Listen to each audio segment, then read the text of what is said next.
Hello everybody, today I'll be taking a look at Ty the Tasmanian Tiger, a series that is loved by those who played it growing up. In fact, this series recently returned in the form of a 2D game, which means it's doing better than Crash. But that's not what we'll be talking about. Today I'll be taking a look at the original game released on the GameCube, Xbox and PlayStation 2. I never knew about this game as a kid, but upon discovering it a few years ago, I always wanted to play it. So when I finally bought the game, I sat down to play it. Well, I mean, what else do you think I was going to do? Fucking put it on the shelf or some shit? That's stupid. The game starts off with Crash Bandicoot and Bubsy's ugly son playing with a marrow with trousers. I wonder how many people I just pissed off with that sentence. Now, I may have literally just made a joke about the design, but honestly, Ty's pretty cool looking. Especially with the boomerangs. I mean, that's pretty badass, honestly. The biggest issue I have with his design is that he has two mouths. It's more of a nitpick really, and I think it'd be way worse if his mouth is in the middle. The story starts off with Boss Cass, this chicken looking thing trying to activate the Dreamtime by stealing 5 talismans, which will make him ruler of Australia. Not the world, Australia. Well, at least he knows he can't have it all, I guess. Boss Cass fights a few Tasmanian tigers and then opens a portal to Dreamtime. This portal sucks the tigers in. However, one of the tigers manages to break the portal and scatter the talismans. So now it's up to Ty to save the tigers and defeat Boss Cass. One thing I noticed is that the CG cutscenes look really good. They still hold up pretty well. During the first cutscene we are introduced to Maury. And holy shit, this guy is everywhere. His annoying voice, his unfunny jokes, and this guy is just a dick. Did I mention that this guy narrates the tutorials? If a game makes the tutorials unbearable, that's just bad. I honestly skipped the tutorials due to how much this guy annoyed me. This led to me not knowing what to do half the time. You could say that's my fault, but do I really want to sit through this? I reckon those dunnies are a complete waste of space. Only last week I used one, walked 2 blocks, was clobbered by a frill, and then woke up back on the dunny, which was the best place to be given the surprise I got. Julius reckons it's got something to do with the space-time conundrum, but if you ask me, I think it's a load of bull dust. Not that the tutorials are really that important anyway, as this game is easy. And if you've played any other 3D platformer from around this time, then you'll know exactly what to do. Ty has to collect Thunder Eggs by going through different worlds.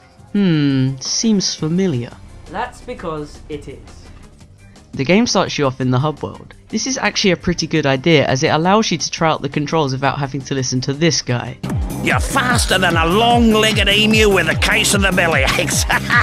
Case of the bellyaches. However, despite the game giving you the hub world to try out the controls in, the first level throws tutorial after tutorial at you. Unlike most other platformers, Ty is more focused on combat. Ty can throw his boomerangs and bite, which is really powerful and looks kinda, well, Ty, you're getting pretty close there, bro.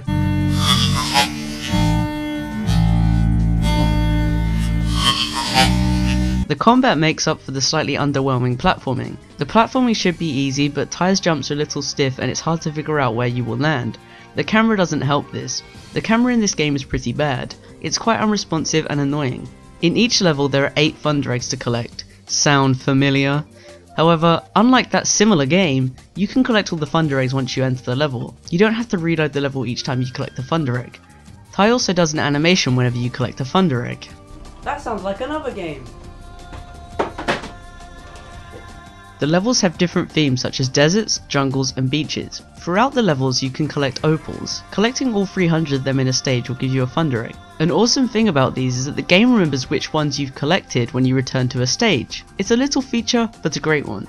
As you make your way through the levels, you'll meet some of Ty's friends, such as a koala, Maury, Case of the bellyaches. a suntan duck. Seriously, when I first saw this, I couldn't stop laughing. An annoying eel, and a sexualized tiger. Yes, you heard that right. A sexualized tiger.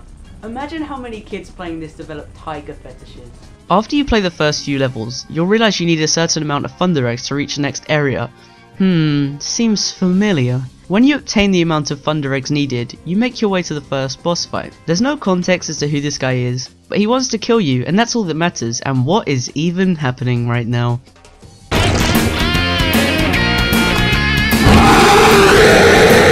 By now, you're probably getting tired of me comparing this game to Super Mario 64, but the thing is, they aren't too different from one another. They both follow the same type of structure, a hub world with levels that contain items to collect. They've both aged pretty badly, and they both have pretty good soundtracks.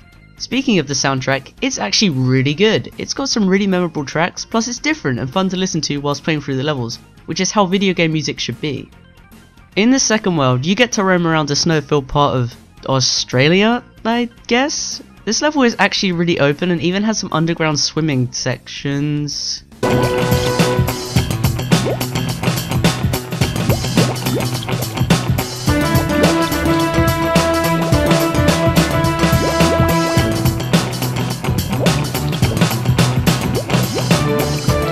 And that's as far as I got. It's clear this game is aimed towards a younger demographic, which would explain why people who played it growing up would like it so much. Did it seriously take me that long to figure it out? So that was Tyler Tasmanian Tiger. So that's Tyler Tasmanian Tiger. You can't even see it because it's so shiny and it is glistening. Okay. So that's Tyler Tasmanian Tiger. Compared to the games it's trying to be, it's kind of mediocre. If you're interested in this game, you can pick it up on the GameCube, Xbox, PlayStation 2. Also, the game's being re-released on Steam, but in early access, and they're only releasing a few parts of the game at a time. Anyways, if you enjoyed this video, make sure to like, subscribe, and tell me what you think of Tyler Tasmanian Tiger and this review in the comments below. And I'll see you next time.